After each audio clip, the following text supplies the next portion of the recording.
I'm a young Leo DiCaprio. And he about blew out my right eardrum. I think the Jets and the Buffalo Bilskis might have something to say about that. Not too bad for a running back. So high, it would hit a seagull, go through 3 clouds before it came down. I'm not even going with the W. It's a W. W. Stop it. Right. Stop it. I'm getting ready to dive out of that window in disappointment. I know it's going to be a good player. Welcome in. I'm Glenn Martin. I'm James Haskell. And this is 410 Sports Talk. Yeah, we're really excited to bring you guys this video. We're going to be talking about our Ravens. Ravens. Yeah, your Baltimore Ravens, our Baltimore Ravens, everybody's Baltimore Ravens, except the bandwagoners that came on last year that left after we lost. Quickly. Look, we let you in one time. We're not letting you in again. Door's locked. Bouncer at the door. That's right. Hopefully that's going to be Matt Judon for a long time. But we're really excited to talk about the Ravens. So let's get right into it. And before we do, I'm going to talk a little bit about our sponsor. Yeah, buddy. Abacus Security, Abacus Corporation, Abacus Security Department. They're looking for security guards, guys. I think being a security guard would be pretty cool, right? Yeah. I mean, you get to carry – what do they get to carry? They get to carry 50 cents pouches so they can call the police. Okay. Well, hold on. I'm joking. That was a joke. Hold on. I think they get something. I have no idea. They probably do. At least you get a slick uniform. I'll tell you what you get. You get a paycheck and you get some benefits. That's right. So at Abacus Security at 610 Gus Ryan Street, Baltimore, Maryland, you can apply right there, and you potentially get a job on site. You'll definitely get a same-day interview. You can go to backusonline.jobs and apply right there. Whether you walk in or you apply online, make sure you put in the reference field 410 Sports Talk and let them know that we sent you. Even if you've never done security, this is for newcomers. If you've ever been curious about it, right? Come on down. Absolutely. Look, there's nothing stopping you. That's right. I mean, look, we need top flight security in the world. That's right. All right. That's right. Look, because we only have top flight sponsors because we're a top flight show. Absolutely. And this is what it is. Top flight company. That's right. So make sure to go down 610 Gus Ryan Street and apply online at backusonline.jobs. But let's get into our Baltimore Ravens. Speaking of top flight, we're going to be taking flight, but right now we're preparing to take flight next year by looking into the offseason. We have some news and notes when it comes to the Ravens, so we're also going to focus on the Combine, of course, which is the lifeblood of our team, those drafts that we value so highly. And then, of course, we're going to talk about some overall NFL news, not some knees, some news. So hold on for the ride. Let's get right into it. Glenn, why don't you kick us off with some news and notes when it comes to our Baltimore Ravens? Got some big ones. Yeah, absolutely. So Don Wink Martindale was made – initial reports was he was made the highest paid defensive coordinator in the NFL with his new 3-year contract extension. Later reports came out that it's one of the highest paid defensive coordinators. Estimated value of $3.25 million per year for the next 3 years. So shout out to Wink, getting paid, getting the money he deserves. I think he's done a lot with what he's had the past couple seasons. Certainly last year with the lack of pass rush and adjusting on the fly with all the new players that were brought in mid-season throughout. And making us one of the better defenses in all of the National Football League. So shout out to Wink. He certainly deserves it, and I couldn't be more happy with the extension. Yeah, and it doesn't stop there. I know that we had 7 coaches, I think, that were given new titles, and there was a little bit of movement there. But the details haven't come out yet. But Greg Roman, of course, as well got an extension. And I think that was great because was it Colorado that his name came up in connection to, I think it was, as a head coach position in college?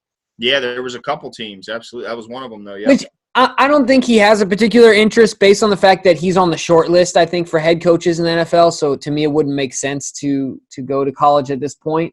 I don't think he's years out from getting a job as a head coach in the NFL. Oh, because then you got to recruit. I mean, look, NFL, being a coordinator, that's a lot of work and a lot of hours. But head coach of a big-time college program might even be more hours.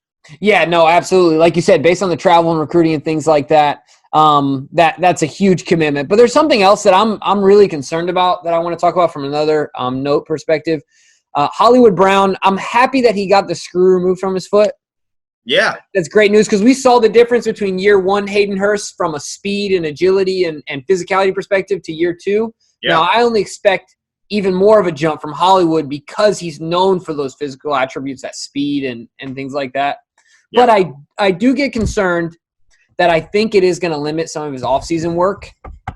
Mm-hmm. And he needs – it's just not that it's just a foot, but – it is a foot, and so I hope that he can still continue to lift and to work on his flexibility. But the biggest thing I want to work on, too, is his explosion, not just his top-end speed, but that short in-and-out stuff. Because I think that's something he can add to his game and become a more well-rounded wide receiver.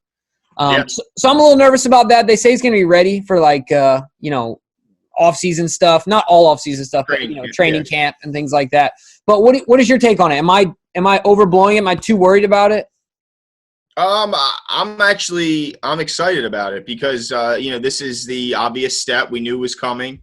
But the reason I'm so pumped about it, I remember back when Kevin Durant had the screw put in his foot back when he was with OKC. And I remember that first season afterwards, he kind of looked like a shell of himself. He didn't look like him. And I was honestly worried because we know when taller guys have foot injuries, sometimes they can linger. But next offseason, same thing, got the screws removed, and he looked right back to being the KD of old the following season. So I'm extremely happy that this step has come because you cannot reach your top speed until those screws are pulled out. So no matter what, they have to come out. So, hey, let's do it. Let's get him healthy. Let's get him back to running full speed. And like you said, the thing I think that it hurt his top-end speed, but I think it really hurt his short area quickness, his in and out of breaks, right, which of course is how you create separation, which is everything in the NFL. So I'm excited about that because I think we're going to see 100% Hollywood by the time the year starts. And look, he was on a limited work plan all season, preseason, training camp, all throughout the regular season, and he somehow made it to every game on Sundays and maybe not every game, but most games he made it and suited up on Sundays and was an impactful player. So I can't imagine what type of player we're going to be getting this season. So let me ask you, if you could go back and pick, would you still take Hollywood over DK?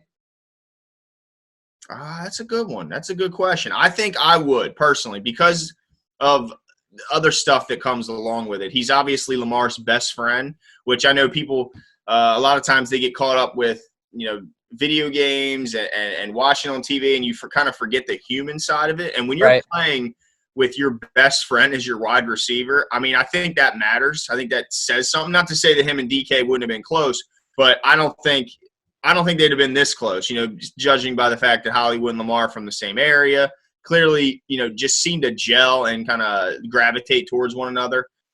So I think from that, the connection he has with Lamar, they were already pretty close anyway, DK and Marquise, as far as, the amount of impact they had in their rookie season. So I would lean towards Marquise. Of course, I'm a little biased, but I love that top end speed. I love that to run after catch ability, to get him the ball quick. DK had some of that too, but in different ways, more of a physical style. But I would have to lean more towards Hollywood. But that's just me. I'm with you 100%. Emphatically. I was trying to see if we were going to get into a little bit of a spat there because I was wondering if you were going to go with DK. He's Decaf. That's his new nickname. You got so pumped. You got so hyped. Well, look, DK was good last year. Let's not go crazy. DK was a heck of a player. But the things that Marquise can do, Mr. Decaf will never – I say this, never be able to do. What? And what's that? Ball tracking, the natural hands, the natural footwork. DK to me just doesn't have this. He's a physical specimen. He's always going to be an impact player because of that. I'm not trying to say he's not good. But there are just things that Hollywood has that are God-given that I don't know how much you can learn or how much better you can get to where you are, where he is. We saw it. Look, like you said, he was on a limited basis, and the things that he was able to do, you could tell they're just God-given things. The way he tracks the ball, like you talked about before, his late hands and things like that. I hate bringing up this name, But from a football perspective, I think Hollywood has every single opportunity to become a resemblance of his cousin Antonio Brown. I think he has every opportunity, similar build, similar style, similar characteristics in the way that in the things that they have that you just sometimes can't teach. Yeah, body awareness being one of them. Antonio always had that ability. He always seemed to know exactly where he was on the field. He always got his feet inbounds. Like you said, that incredible hands by both of them, late hands to where you're not alerting the defender that you're about to try and make the catch. Yeah, I mean, he's got it all. But let's not sleep on DK. Last year Marquise had a great year. He had 46 catches for 584 yards and 7 touchdowns. But DK had 58 catches for 900 yards and 7 touchdowns. So now, let's be fair. He has Russell Wilson, who threw the ball a lot more than Lamar Jackson did. But they're in a run. That was an offensive one to run the ball too. Let's not act like Seahawks were the New Orleans Saints or of old or the greatest show on turf. They ran the ball in top 5 in the league as well. So I tell you what, you couldn't go wrong with either player. But I'll take Hollywood. Absolutely. Yeah. What else you got? What else you got for notes? Yeah. I just saw some possibilities. I don't know if this is true or not, but there's certainly rumors out there that C.J. Mosley, he's coming off of a groin injury that took him out pretty much all of last season. If the Jets want to try and move on and get out of that contract, would you be interested in the Ravens bringing Mosley back to Baltimore? Do you happen – I want to know how much of that guaranteed money has already been paid. Yeah. Yeah, I don't know. Yeah, I don't know if they can get out of it or if they would have to trade him. Like, in other words, can they cut him or do they have to trade him? Right. No, absolutely. So that's what I would want to know. It would all come down to that for me because, yeah, absolutely. Like, I was one of those people that was like, Mosley is what he is, and I wasn't too worried about him leaving. But now that we didn't have him, it made me a little more concerned. Just to give you an idea, I have a little bit of details here. So his cap hit just for 2020, so like this coming season, $17.5 million. Oof. Yeah. So I guess his fully guaranteed money that he has outstanding is $43 million. His annual contract value is $17 million. Dang, they gave him a lot of money, man. Yeah, I don't think that. Yeah, there's no way they can cut him, and I can't see the Ravens trading for that contract. Yeah, man. Whew.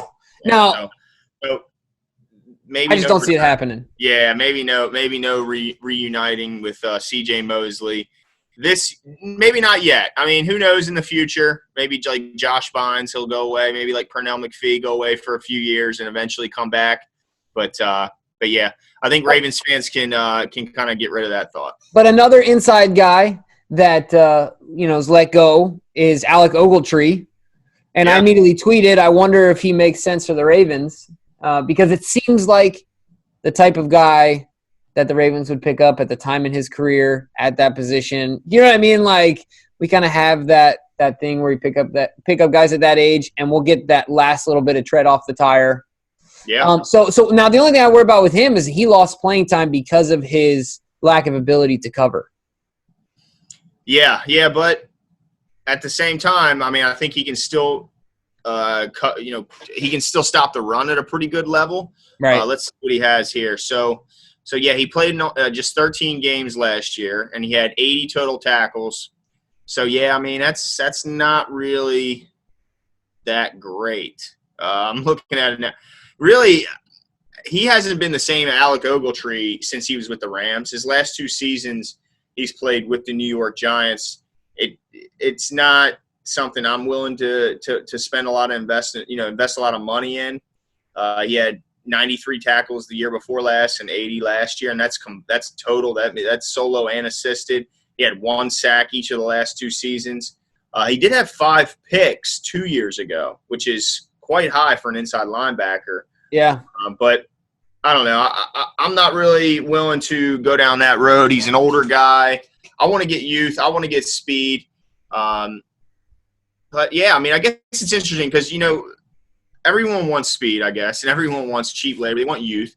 But they got to be able to take on those big guys at the point of attack and shed blockers and make tackles on the running back. So maybe as an insurance policy, you bring a guy like that in, you see what he's got left in the tank, and you keep him around for the what if, and you hope that you don't need to get a ton of snaps out of him. But if you do need to, at least you know it's a guy who's done it before and has a lot of experience.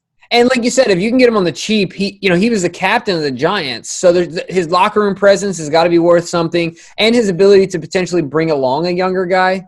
You pair him up, the vet and the young guy together. That could be a good opportunity. We've seen that. We've seen the Ravens do that in the past as well. So there could be opportunity for some complimenting. I guess at the end of the day, you got to ask yourself, Glenn, is he better than Josh Bynes? Is he an upgrade? I think even right now in his declining situation, no knock against Josh Bynes, but Alec Ogletree is who he is and was picked where he was because he's just, to me, a different level of talent than a guy like Josh Bynes. Yeah, and if like you said, he was a captain, so if the locker room stuff won't be an issue, and so they're on like an even playing field when it comes to that, you might want to lead towards Ogletree over a guy like Bynes if you needed to, if the decision was just between those two guys. Right. Yeah, absolutely. And, of course, contract information will come up as well, things like that. But since we're talking about free agents, I know that we kind of moved into that one, but there's a couple other people out there that you're starting to hear making connections with the Ravens. They're calling them, fun acquisitions or fun free agents that could be good fits. But I think that we will have some serious conversations with some of these guys. One of them is Emmanuel Sanders. I want to say, is he 34 or is he 37? Emmanuel Sanders is old, right? I don't think he's 37. I think he's 34 years old. Yeah. He's he's only 32. I thought I saw a report that said he's 34. Hey, that's not that bad. No, that's not too bad. Yeah, no, I really like this connection. I don't know if he's gonna wanna. It's just unpacking in San Francisco. Yeah, well, I have a feeling he didn't buy there. I think. Absolutely. Yeah, for a couple, but it's an interesting. I don't think he could have afforded to buy. You don't think what? I don't think he could have afforded to buy if he's getting. Come on, man. Dude, this house is in a place that he wants to live in, and he's going. How many games did he play there? He played. I don't have it in front of me. How many? You're right. You know what? He's obviously got past money, but I'm saying off of his current checks. Like, dude, that would have been a tall order for 10 weeks of work to buy a house in San Francisco. Yeah, that's true. Maybe he did what is it? Airbnb. Yeah, maybe he did some Airbnb. No, mentioned he was traded to the Niners last year from the Broncos. Yeah. But in total, he had 66 catches for almost 900 yards and 5 touchdowns. So it's a guy who's still got something left in the tank. Now, he did battle a lot of foot and ankle injuries last year. A lot of really lower body injuries all of last year. He was banged up in and out, missing a lot of practice. He did ultimately suit up for quite a few games, but he's not getting any younger. He's a wide receiver. So, I don't know. He kind of fits the bill of the type of guy we have brought in. Yeah, like Derek Mason, Anquan Bolden, guys like that. For Steve sure. Smith, yeah. Right. So let me ask you this, though. What do you think about what to you is like a 3-year, $7 million annually? Is that – yeah, I wouldn't be mad about that. Like maybe, I don't know how much that $10 million guaranteed, right? Like year, I don't know. Yeah, total, maybe 10, 12 total. And I'll tell you what, if you could get him on that deal, I wouldn't be mad about that at all. Because really, if you get him 10 to 12 guaranteed, that's really makes it a 2-year deal where you could get out of that 3rd year. So, you're not investing very long term, but it's a guy who's got experience. He makes tough grabs. He can block down the field. He kind of fits what we need. He's a possession guy. Great in the locker room. And I tell you what, it's a guy that could go back and take on his former team, the Pittsburgh Steelers, and might have a little extra juice during that matchup, during that rivalry. So certainly somebody that I wouldn't be upset at all about seeing the Ravens pick up. But let me ask you on the other side of the ball, because I think we both agree that Emmanuel Sanders would probably be a pretty nice pickup. Yeah. A pretty good compliment to Hollywood. But another guy on defense has been getting a lot of talk. He just recently released Calais Campbell from the Jacksonville Jaguars. a guy that's been able to make a lot of noise from as far as a pass rusher from the inside, a guy who's big, strong. He's a leader. 3 years ago, he had 14.5 sacks. 2 years ago, he had 10.5. Last year, he had 6.5. So it's gone down by 4 each of the last few years. He's how old is Calais Campbell? Let's see. He's 33. Yeah. So he's not the oldest, but he's not that young either. But I just want to get your feeling. What is your take on maybe possibly bringing in a guy like Calais to help out with the pass rush? So immediately, like when I hear it, I think, all right, well, yeah, he's pass rush, but he's also an interior guy. And I feel like we struggle both run and applying pressure from the edge. And so it's like, well, why would we want to use that resource? But the thing is that the way I would phrase it is this, is that if we can't get another guy on the outside, value-wise, he's probably not going to draw as much money as obviously as like a Clowney or even obviously Matt Judon or anybody that plays out on the edge based on the position. So we could get value out of that contract. Yeah. And so if we got value out of it, I like it. I think he can be a good complement because Pierce is going to be gone. And he's a different type of player than Brandon and Pierce, right? Where, like you said, he's cut his proverbial teeth as a pass rusher from the inside, not as just a run stuffer or a gap filler or whatever you want to call it. But there's somebody. Well, what do you think? I have a question on another guy that's on the list, but give me your opinion on Calais Campbell. I think it would be. I think it'd be a good pickup. I mean, like you mentioned, he probably isn't going to be getting paid what he got paid by the Jaguars 3 or 4 years ago when he was a very highly paid player. But the biggest, the most effective form of pass rush is throwing off those quarterbacks that are great at moving inside the pocket is going to be from the middle. It's going to be pushing that pocket straight at them, rather than coming off the edge. Because we've seen guys that can scream around the edge and get around that tackle, and then the quarterback steps up into the pocket and he's kind of ran himself out of the play. So if you can combine the edge rush with the push from the middle, like you mentioned, Pierce is gone. So who are you going to put next to Williams? You got to have somebody, and you want somebody I think that you can count on. I think if you bring in Calais Campbell, you mentioned his ability to get to the passer, but he's not bad against the run either. He can do both.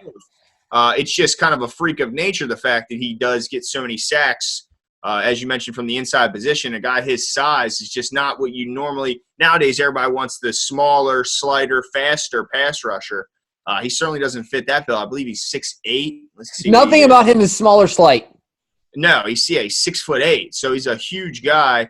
But he provides interior pass rush, something we didn't have a lot last year. So yeah. I think by all means we're going to have cap room. So – rather than save it, we have a short window here, especially if we are lucky enough to have Marshall come back. We have a small window of time where we need to win.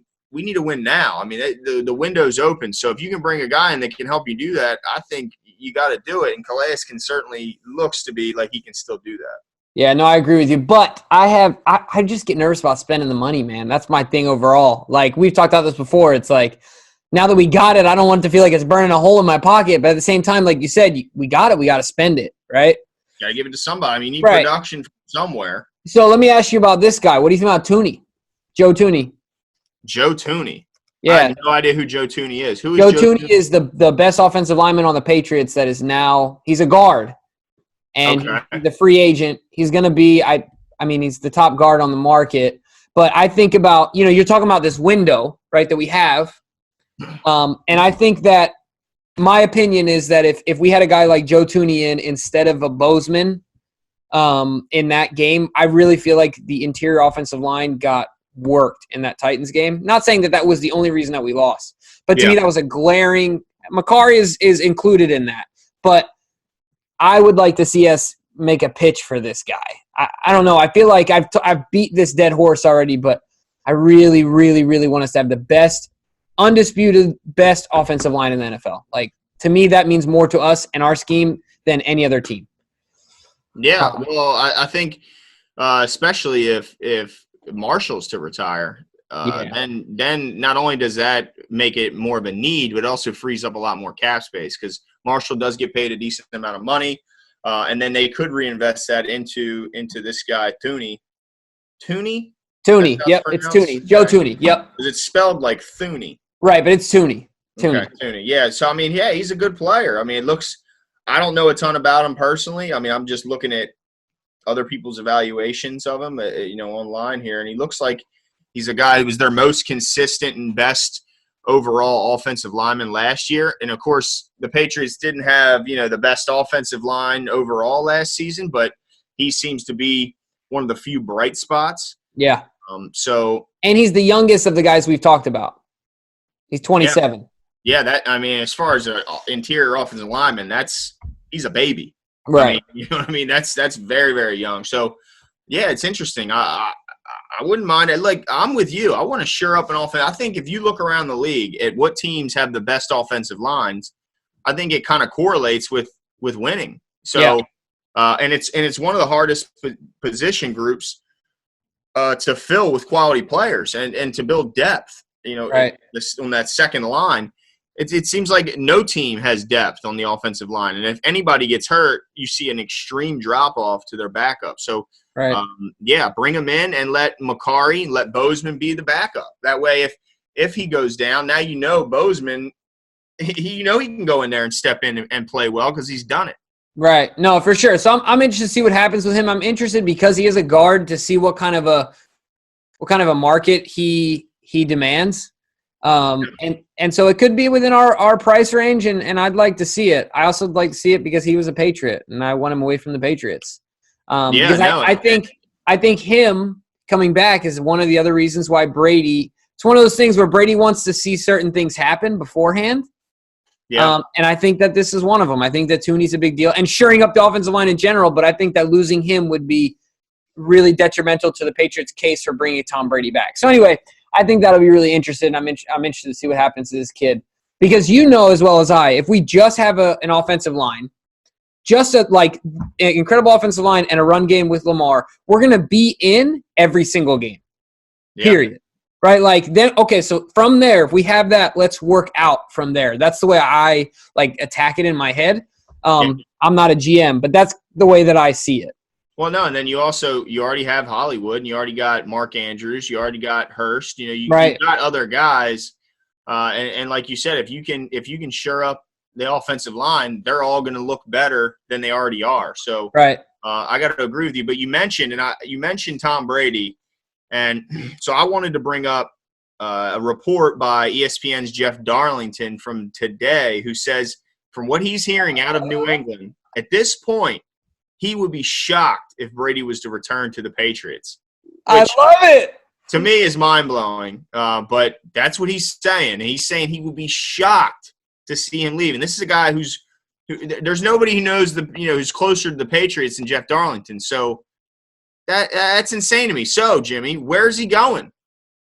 You know what? I've changed my mind. What I said before, he's going to the Chargers. Is that what you said? But I think he's going to the Colts. I do. You planted that seed because you talked about in the dome, the offensive line. Yeah, man, they can plug and play with Tom. Yeah.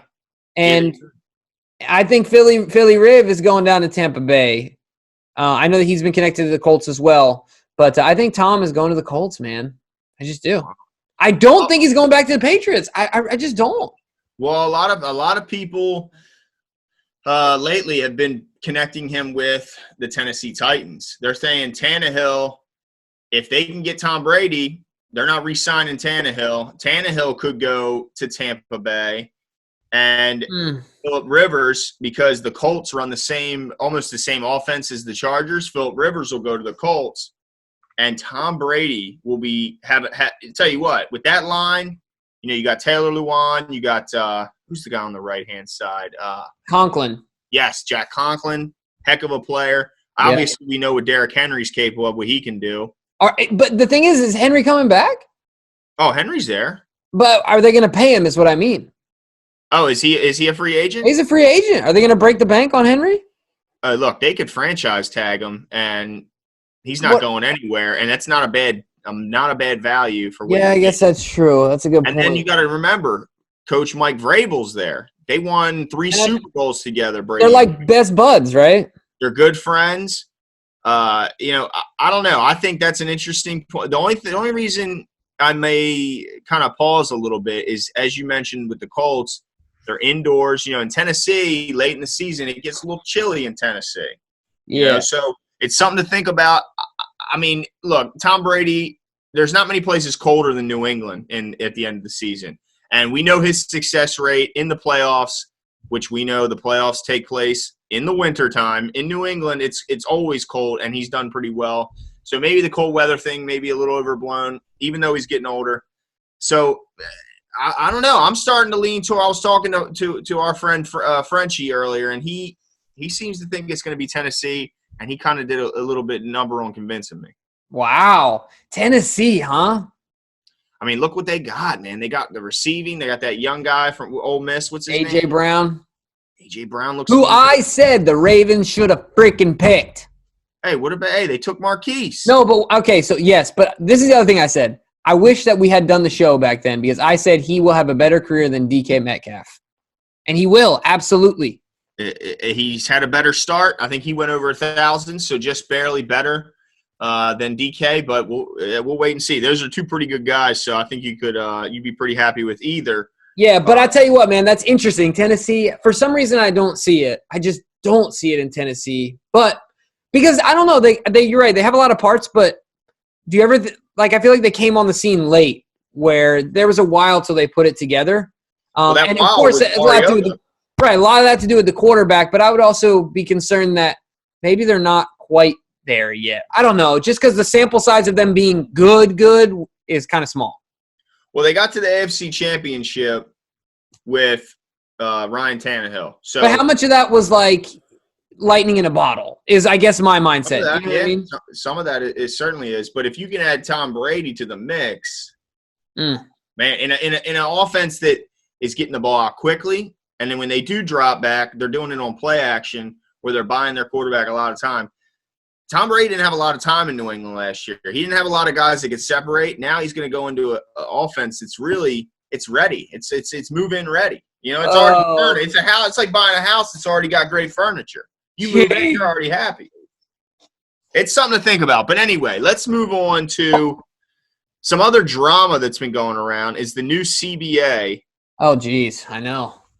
Is forcing – it almost looks like it's forcing some of veteran players against young guys in a way, because it looks like the young guys are for it because it's putting more money in their pockets, which we know that the NFL career is very short. The average is 3 years. So the owners are going, hey, guys, hey, young guys, how much are you making last year? Well, how about if we could guarantee you an extra $100,000 on your contract? All you got to do is agree to play one more game. It's just one more game, but you get more money. So the young guys are going, that sounds good, extra $100,000. I mean, that can go a long way. But the old guys are going, we don't want to play more games. So if you're going to make us play one more game, then we want to lessen the padded – I heard they want to lessen the padded practices. I think now they're at like 12 for the offseason. They want to go down to 5, some of the vets. They want to go down to 5 padded practices because they need to rest their bodies. They need to – so – it's kind of interesting to see who's going to win, the top 1% or the bottom 99. Those top guys, they can say, let's hold out, let's not play, let's let it be a work stoppage. Yeah, because you got millions in the bank. But what about that guy who's struggling to pay his bills, who's a first, second year, or third year player, who might be looking at like, look, I'm only got a couple years in this body. I only got a couple years on this rookie deal. Before, I don't know what's going to happen. So it's kind of going to be interesting to see who wins, the kind of loud minority that are wealthy at the top, or the more silent majority at the bottom. It's going to be interesting to see who kind of wins that internal battle. Yeah, and you're right. There's been a lot of tweets put out. You see our own RG3, encouraging players to take a stand in declining the CBA and things like voting no or against it, however you want to phrase it. But I don't know. I mean, I wonder how much of the vets – is 100,000 the actual number? No, it was just an arbitrary number, right? Yeah, I believe it gave them an increase of like a 1.5% of the total slice of the pie. which when, it can be an average. I don't know. I don't really know the exact numbers, but, right. Ballpark. So essentially the idea, though, is more money, one more game, and the older guys are like, okay, more games, more risk. Yeah. Right? And so those are the two, fields of thought here that people are working amongst. I don't know. Tell me where would you go? I mean, well, also there's the addition of the additional wild card team, right, in each conference. I like and that. Then I don't mind that in a sense, because then now they're, instead of giving the top 2 seeds a bye, only the top 1 seed gets the bye. Yeah, and the 2 seeds playing on wild card weekend. So obviously what they want is they want more viewers. They want more teams in it because that's more cities invested and more viewers, So I get why the NFL wants to do it. The thing about the 17-game schedule, I heard something originally when this was first floated out, and then I heard it again on First Take a couple weeks ago, and I think it's interesting. At first I was resistant because, I think a lot of us, when we hear change, it's like at first you're like, no, I don't want to do anything different. I like the way it is. But I heard a proposal where if players aren't happy with the fact that they have to play an extra game, that 17 game, why not make it a rule where every player can only play a maximum of 16 games? So you can only play 16 games, even if you're healthy. And I think what that does is it adds a whole nother level of strategy to the game, because now you have to decide which game am I benching Lamar? Which game am I benching Hollywood? Which game is Mark Ingram going to take a back seat and we're going to give the ball to Gus? It kind of makes it, a little interesting. I don't know. It's something to think about that owners could counter with and say, all right, because I don't like the idea of lessening off-season workout programs. I don't like the idea. Yeah. Because, all this is coming from the Aaron Rodgers, the Chris Jones. It's coming from the Richard Sherman, the guys that don't need the work. But we see too often players go away and they don't take care of their body. They don't work on their craft, and they come back fat. And I get that they're professionals, they're adults, they're supposed to be able to, they're supposed to be able to hold themselves accountable. But some guys need that guidance. Some guys need to be around their teammates in the work, in the weight room with their guys, with the camaraderie, with their coaches. And to take that away just because, you're increasing that 1 game risk, counter 16 games. It cures the problem and adds an extra bit of strategy. What do you think? What's your thoughts on that? Yeah, no, it's interesting because at first, just like you said, I'm like, this is stupid because you're going to see your best players 16 out of 17 games. There's going to be like a mix of them between the season. Like, how many games are you actually going to see all of them, right? Like, best against the best. But at the same time, if I'm a backup quarterback, like, dude, I just became even more valuable, right? Like, backup quarterbacks are already valuable. But now if you got the Taysom Hill is probably looking at this, licking his chops. Like, yeah. There's an opportunity for me here to increase my leverage and make more money as a backup quarterback. And not just there. Obviously, there are other positions, every position, right? But, that's definitely becomes a strategy really interesting. My only concern would be I hope that it wouldn't overcomplicate things. Like there's so many levels of strategy to the game to where it's like, how many more? How can we keep going before this gets overcomplicated, right? Yeah, no, it certainly does. Do you remember when Uno was just Uno? Oh, and now it's like Uno. It's like there's like the gun and it like spits Uno cards out and everything else. It's like you keep it in your mouth or something. I don't know. It's insane. No, I agree. I think it could get. I don't know. I guess it'd be something where it's kind of like reminds me of the pass interference, because to me it looks like they're going to remove the challenge of the pass interference. So it's something they could try. The 16-game thing. Now, look, once the 17-game schedule is implemented, there's no turning that back. But they could turn back the 16-game rule. Try it out for a season. See what happens. I mean, right. And what they'd have to do is increase roster spots, especially game day roster spots. I think the roster is going to be 53-man, but only 48 or 47 are actually active for the game. They would have to increase that number, obviously, by a few people. But yeah, I think what that does, like you mentioned, the backup quarterback, but also backups at all positions, makes them more valuable and hopefully makes them a little bit more money as well. So we'll see what happens. What, I think that if that were the case, I'm biased. I think we're the most well-prepared team, because if John Harbaugh and Eric DaCosta and Ozzie Newsome in our front office can do one thing, they can build a deep, quality roster. Like sometimes, obviously with Lamar it's different, but there have been times where we don't have stars per se, but we are deep. Yeah. Like we stay in games and we're competitive because we don't have slouches. Yeah, no, the coaching staff does a good job of developing, no doubt. But there's one thing, speaking of the Ravens, that I want to talk about that's also been in the news before we continue to talk about national stuff is have you seen the rumors about Hayden Hurst being traded and connecting him to the Patriots? Yeah. I don't know how – I mean, the Patriots would have to give us a song, I think, for DaCosta to be like, okay, I'll give you him, and then we can turn around and play against you guys. You know what I mean? Like, why would I strengthen the Patriots? Why would I strengthen any team, but less the Patriots? I hate that people. I feel like, and I hope this is outside the organization, not inside. I don't know why we're giving up on Hayden yet. It doesn't make sense to me. I know that Mark casts a big shadow, right? But and maybe Hayden's disgruntled. We saw a little bit of that in that playoff game, but to me, it's too early to say, well, let's just trade him for a third or a fifth or whatever we can get for him. We value the tight end position like nobody else. We need a good tight end group like nobody else. And I think he can really carve out a more significant role in the offense. I think he can become a true, like, you know, if you forget the position, Mark is number one, Hollywood's your deep threat. I think he can be your true number two. He can do some more stuff on the outside in the Y position, right? Yeah. And some things like that. I don't know. It just doesn't make sense to me. It seems premature. What are your thoughts on it? I completely agree. I think it's far too early.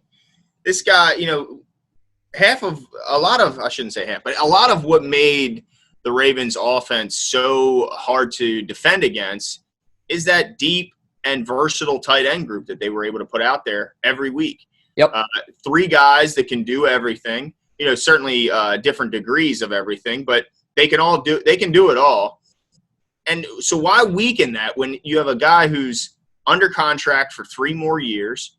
He's not – I mean, if you pick up his 5th-year option, of course. But he's not very expensive. I mean, he's a first-round pick, so he's got a price, but it's not ridiculous. It's not terrifying. And really, part of what made us special, you know, was the fact that you didn't know whether we were running or passing because we came out with 3 tight ends that could do both. They could block and catch balls. So I think it would be a big mistake to get rid of them. And honestly, I think these rumors are, you know, there might be teams calling the Ravens and asking, but I certainly don't think that the Ravens are actively shopping Hayden Hurst. I would be absolutely floored. The only way that would be possible in my mind is there's a couple outbursts we saw on the field. If that is increased behind the scenes. So if he's, you know, making it known that he's not happy with his role, with his, you know, level of production, then there could be some people trying to get him out the door. But as long as he's being a good teammate behind the scenes, I don't think there's any chance that the Ravens are shopping him or want him to go anywhere. Yeah, and I hope that's absolutely the case. You know, if I had to guess, I like seeing outbursts like that sometimes. Now, we don't know what's going on behind the scenes, but you want to see a guy's fire and his competitiveness. Now, you don't want to be rude to your teammates or anything like that, but at some point, when you know what type of player you are, you got to let people know. It's, look, I'm winning my battles. Give me the ball, right? Like, in any sport. There's a way to do it, yeah. Yeah, absolutely. There's a time where you need to bring yourself that attention and say, hey, this is what I'm doing. See me. Give me an opportunity, because that's all he's asking for. So I wanted to talk about that as well. And the other thing that we forgot to mention, just, you know, about the Ravens as well, Harbaugh won't be limping around anymore, I don't think. You know, his run out to the middle field limp got his knee replaced. Yeah. So he's officially going to live another 100 years. Well, his knee will. He works out a ton, so we already know his heart's in good shape. Yeah. No, he's going to be watching this combine from his couch like the rest of us, and I'm sure he's going to be on the phone an awful lot with the front office and scouts as well, getting in their ear, telling them what he's liking, he's seeing. It'll be interesting. I wonder how he handles hearing the commentary. You know, it's just interesting to see. I wonder. I hope some reporters ask him the difference of watching it at home and how, you know, how different it is being there in person. If there's any advantages to being at home, maybe there is. Maybe there's certain angles you can't get live and in person that maybe he can, you know, maybe the camera can jump around quicker than he would physically be able to, especially before his new knee. Right. Maybe he's a little slow bopping around the field there. But it'd just be interesting to see, different perspective. But hopefully he heals up and he's back on the sidelines very quickly. And I'll tell you this, based on technology, I guarantee you that he's not missing a beat. Not only is he watching all of the television stuff that's on NFL Network and ESPN and everything like that, I'm sure that there's a crew there that's sending him stuff. Yeah, I wonder how that is. Like, what's the rules on that? I mean, I don't see how there could be anything, because there's got to be tons of tape on these guys at the combine. I mean, there just has to be. And the cool thing is everything's up in the cloud now, so he's, I'm sure, just grabbing it and watching it. Just, you know what I mean, from all angles. Yeah, and speaking of the combine, I kind of wanted to know your feelings on, like, what you like to look for and what you think the teams get out of it.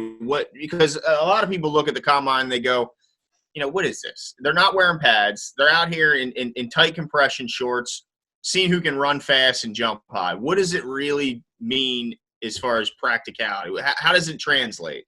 Yeah, and it's interesting because I think you almost have it's hard to find somebody it's hard for anyone to put the combine, even NFL executives who have reached on players, it's hard for anyone to put the combine in its perspective, right? Like, to take it all, put it together, and come up with some algorithm that says it's worth this amount of this guy's overall value. And so there's people that, like you said, that are like, what does this really mean? And there's other people that are all about it and want to take a 7th rounder because he ran a good 40 and he jumps high and put him in the 1st round. Yeah. Right? So to me, I get more out of the interview stuff, the media stuff, the stuff that we can see. The interview, I think it really draws out a lot of who they are. Because what's going to be important, all these guys are athletic. All these guys are going to be big, fast, and strong. Now, some might be world-class, big, fast, and strong, and they'll jump off the screen. But at the end of the day, they're in the NFL, you have to have work ethic, right? I mean, Mike Vick, we've seen Mike Vick was incredible, but who knows what his career would have been if he worked like Lamar. Yeah. Right? And all these other guys, Tom Brady was a 6th-round pick. Nobody's ever questioned Tom Brady's work ethic and commitment, right? Those are the things that, to me, you've got to invest in. What type of guy you are, what is your personal makeup? The biggest thing is, and what is your self-motivation? Because like you said, you're an adult now.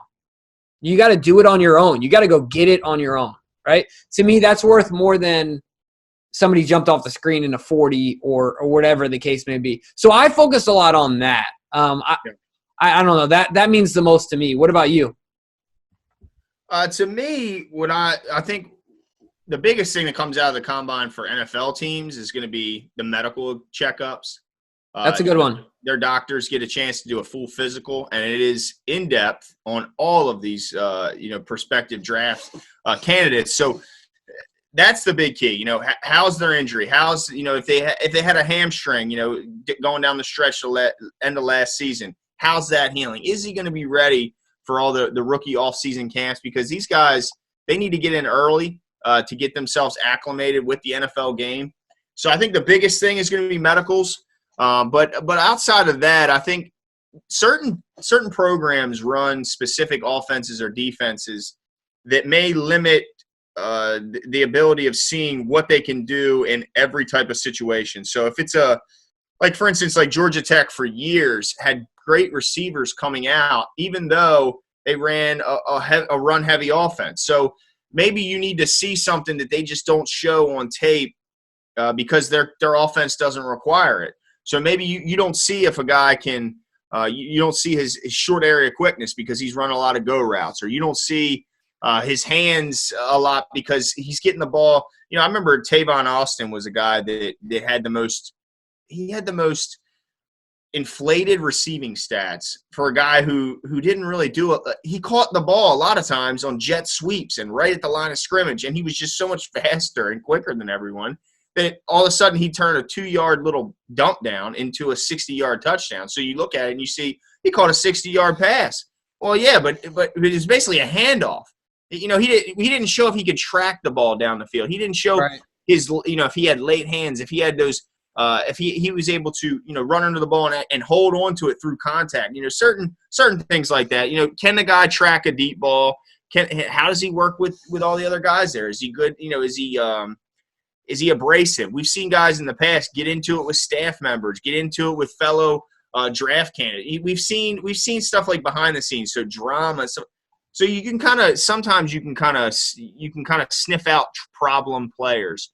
Also, it's something to look at, but really, what it's going to come down to is game tape. If the guy's good on tape in college, then he's probably going to be pretty good in the NFL. Right. If he can separate in college, he can probably separate in the NFL. I mean, a lot of things just come down to game tape, and sometimes they just need something that can, confirm or confirm what they're already thinking, or maybe, I don't know. There's a lot that can go into it, but to me, a lot of it is, a lot of it is kind of nonsense. I mean, you mentioned it earlier. Who were you mentioning who had Orlando Brown had the worst combine performance in history? It has to be, right?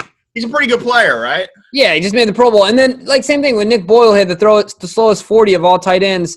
But if you look deeper, he had the fastest 3-cone drill. And we see what he can do with his burst in a small space when it comes to blocking. But the one thing I will say, and the reason you kind of buffered my point when I talked about the idea of putting more weight in the interview and the media stuff and the face-to-face interaction things, because Tavon Austin, Dunbar's own from Baltimore, Maryland, Tavon Austin had all the physical traits, right? But what if there was something, that the Rams obviously missed when it came to understanding him as a person? Because it's not like he doesn't have it anymore, but he hasn't built on it, right? Like he hasn't adapted to the NFL game because it doesn't seem like he's rounded out as a player. He depends solely on that athleticism and doesn't have the work ethic, desire, the want, the obsession with the game, whatever it is, in order to do it. Do you know what I mean? Yeah. So I just feel like there's so much weight that needs to be put in that. I think it's super important. So I'm super excited. I really like watching the combine and have an absolute blast with it while trying to keep it in perspective, like you said. Yeah. I mean, you have to, right?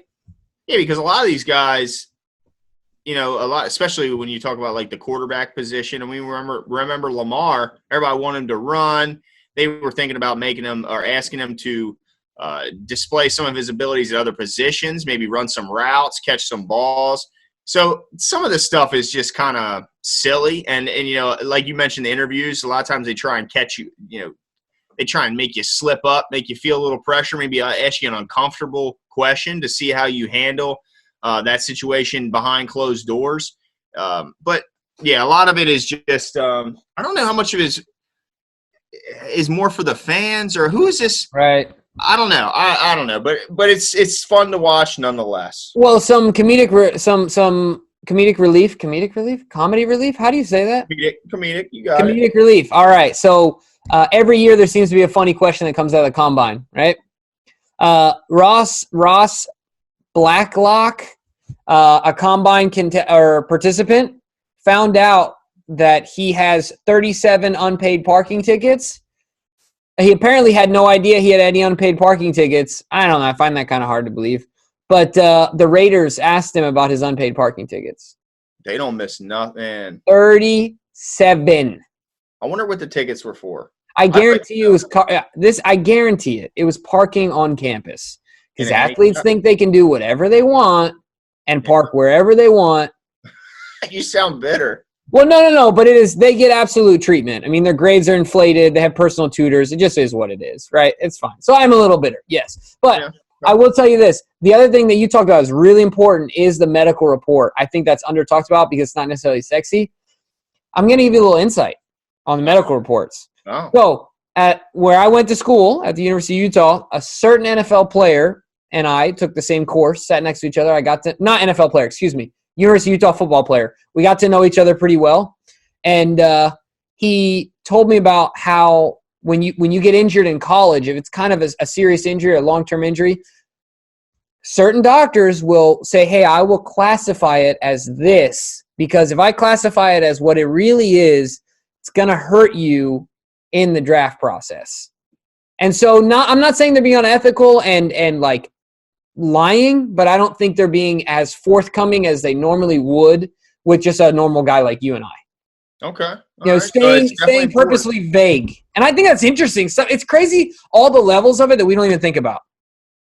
Yeah, and I think that's why the medicals are maybe the most important thing to come out of it, because you get to finally get in there and look at the guy, especially when you get players like Tua Tagovailoa from Alabama, who's coming off a severe hip injury, and also going into that game had a pretty bad ankle injury and foot injury to start. So if you're looking for a quarterback, you're going to want to look at Tua and see how those medicals are turning out. So anyway, speaking of the combine, let's look at some of these mock drafts to see who everyone is linking to your Baltimore Ravens. Yes, sir. So as we do that, I just want to mention, because we've talked about our wagers and things, and we're developing a loser jar, ladies and gentlemen, and we're going to have the ability to pick. The winner will pick from the loser jar, and they'll have to do their, the loser will then have to do their punishment, if you will. You know what I think the punishment should be? What? Hot ones.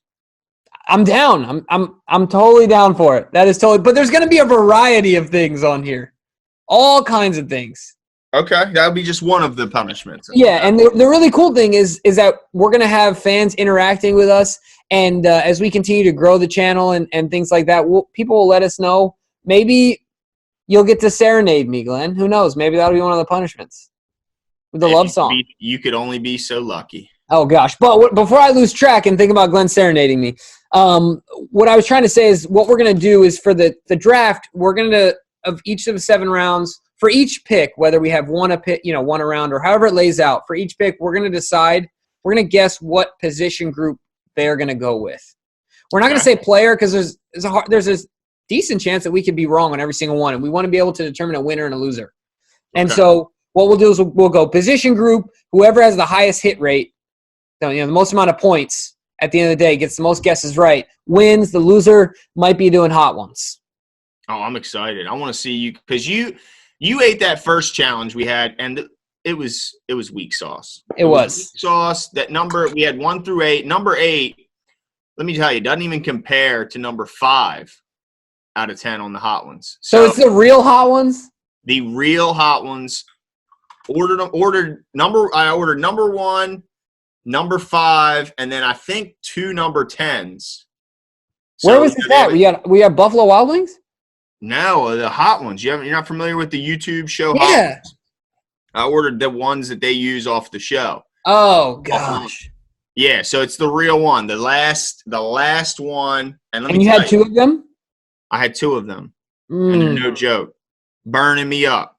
The last one was a surprise too, because we thought it was weak. They gave me a free one, and we were like, I think this is a weak one. And I ate it, and let me tell you, fire, flames. The next day. Did it burn you twice? Oh, my gosh. I almost bird bath. I almost lifted up the toilet seat, sat down in the water, and bird bath. So I'm telling you what, it was flames. Well, they say hot sauce is good for your nails because the walls, you do one of those. God, that was horrible. That's just how it goes, man. But let me tell you, don't touch. If you have to use the restroom, you better make sure you rinse them fingers, because my buddy Frenchie. Oh no! Yeah. He thought he washed good, and he didn't wash good enough, and he was burning. He's gonna hate that this is on YouTube forever. That's okay. I mean, look, he took it like a champ though, as far as the eating. He was the toughest on the eating. I had to grade myself second out of the 3 of us, and so I'm sorry, T. I got to grade you third, only because you accidentally dropped your wing. Dropped it before he could finish it. So for that reason, he gets third. But let me tell you, it's no joke. But anyway, let's get into some of these mocks. And what we're gonna do too is we're gonna have some bonus footage of this. We're recording it. So we're coming out with a Patreon here to keep the channel going and support it. And Patreon? A Patreon. What's a Patreon? What is that? A Patreon. There you go. Patreon. What is that? Sounds like like an alien race that comes to visit us. The Patreon. Yeah, it does. So, but the idea is that we're going to be able to provide our Patreon donors this extra content. We'll peel back the curtain a couple layers, peel back the onion a little bit, and let you guys in. So we're really excited for that. So make sure you stay tuned. But, let's get into these mocks here. Which one do you want to start with? The CBS mock, the NBC mock, the NFL mock? Where do you want to go? Let's see. I have CBS open, so I'll just start it off. All right. They have us projected to select an edge rusher out of Penn State. Now, I'm going to have to stumble through this name. I believe it's Yetur Gross-Matos. All right, Nice. So he's 6'5", 266-pound junior edge rusher, which we all know is an area of need, especially if they're not able to bring back Matt Judon. So he's a large, lengthy guy that has a nice collection of pass rush moves as well as counter moves, according to CBS's mock draft. So, edge rush is what they're going with. What else do you have? Yeah, so it's interesting because I have 3 mock drafts here. Of course, the same one that you do, CBS, and then on NFL.com, they have us taking the same guy. Right. So that means, in my head, there's some traction in that ideology and taking this guy. There seems to be a lot of people, more than just one person, thinking that. So, look, I'm not against it. I mean, 28th pick, if we can get a quality guy. But I've told you before, and I'll beat the dead horse until it resurrects from the dead. I want an offensive lineman. I'm not seeing any link to him right now, but hey, look, the offensive line is a position where you can get quality a little bit later in the draft. You don't have to spend your first-round pick, so don't start getting worried if you don't see any link to us in the first round, Jimbo. You're right. No, you're absolutely right. I appreciate you putting it in perspective. But I tell you what, I don't want is people say, oh, well, the Ravens always look at Wagner and look at Jensen and things like that. There are a lot more guys that we pick that fall to the wayside than that turn into Wagner and Jensen. No, that's true. I mean, yeah, that's fair. So I'm hopeful. All I'm trying to say is that if there's a guy that is a true plug-and-play day one starter. Yeah. Right? And especially at center, where he's got the mind for it and the body for it. I don't want to see somebody else take him. No, that's fair. I'm not mad about that. I wouldn't be mad about that if you can get the best center in the draft. Right. At 28, why not? But look, let's get into CBS Sports or ABC, I'm sorry, ABC Sports has the Baltimore Ravens selecting Brian Ayuk, I believe is how you pronounce. He's a wide receiver out of Arizona State. Yep. Who is apparently skyrocketing up the draft boards after registering an 80-inch wingspan at the combine. 80 inches. I mean, holy smokes. How tall is he? Does it say on there? He's like 6'1", right? He's 6'1", 206 pounds. He's more of a physical guy, a strong run-after-catch guy. It kind of fits the profile of what they're looking for to complement Hollywood. Yeah, I mean, that would be awesome, right? Like, that's one of those things that's like a wish list thing in my mind. And so since we have a solid core at this point, and they're young and relatively under contract, most of them, what the heck? Let's go out and do it. I mean, I think that if I had to choose between the edge guy and the receiver, I'm going to keep making our strength stronger. Yeah. Like, I'm going to go with the offense. Yeah. Now, does it worry you at all, our track record for picking wide receivers in the first round? Well, I think Hollywood certainly did a bit to kind of make me feel a little bit better. Yeah. Yeah, I mean, I think it's what DeCosta said when he took over. He said it best. He said, you got to take more shots. You got to swing more. Yeah. You're not going to hit a home run if the bat's sitting on your shoulder. So I think you keep drafting wideouts. You keep spending the draft resources and draft capital at that position, because if you hit, I mean, look at the Steelers. They take a receiver every year, and look how good they've been in their certainly recent history, but really long-term history at drafting that position. And it's because they're relentless. They have swings and misses too. It took Sammy Coates. They've taken some bums in their day too. So the most important thing is you got to keep swinging. I think there was far too often where Ozzie I don't know if he was apprehensive because of his lack of success, but it just didn't seem like he took many guys. You got to take more guys. Yeah. So speaking of taking bums, and swinging and missing, who took Hayward Bay again? Was that the Raiders at 8? I think it was 7. But, yeah, it was high. It was the Raiders, though, right? Oh, yeah. Darius Hayward Bay, yep. Yeah. You know what it is? It's putting too much stock in the combine. Got exactly right. Yeah. He ran as fast 40, and they thought – but, look, I mean, it's like I know we keep beating up on poor Tavon. You know, he's a Baltimore guy, but stats can be inflated by certain college systems, and just because a guy's fast does not mean he can separate. Separation is more important than top-end speed. Right. So, I mean, look, but anyway, look, let's move on to another edge rusher. This is from 247sports.com. Has the Baltimore Ravens selecting a different edge rusher, a guy with a perfect name to come to Baltimore and coming out of a perfect school. Edge rusher Terrell Lewis out of Alabama. I mean, does it get any more? Is he not – it's almost like destiny. Terrell Lewis out of Alabama? Yeah. I mean, he's 6'5", 255. So one of these slightly undersized – fast edge rushers that can really explode. Isn't it crazy you just called him undersized? I know, it's 6'5", 250. But really, a guy typically in our system has to be able to not just rush the passer, he's got to be able to set the edge. So at just 250, you're taking on tackles, you're taking on tight ends that are all bigger than you. I mean, Nick Boyle's, 275, 280? Right. A right tackle is going to be over 300 pounds. So if you're only 250, it makes it a little bit harder to set the edge. But if you have that special ability to get around the corner and get to the passer, you're going to make money. Yeah, no, absolutely. I would I feel good when we take from Alabama. I feel like it's a pretty consistent pool of successful players. Now, we've had our busts. Who was the big dude, the nose tackle we took? Cody. Oh, Terrence Cody. Oh, gosh. What a who last was seen being arrested for owning alligators. Yeah, and, starving his dog or something like that. Yeah, and then we all remember Tim Williams. Geez. Who was supposed to be one of these special outside rusher guys. But he never seemed to have it between the ears, and that was kind of his rap coming out. Yeah.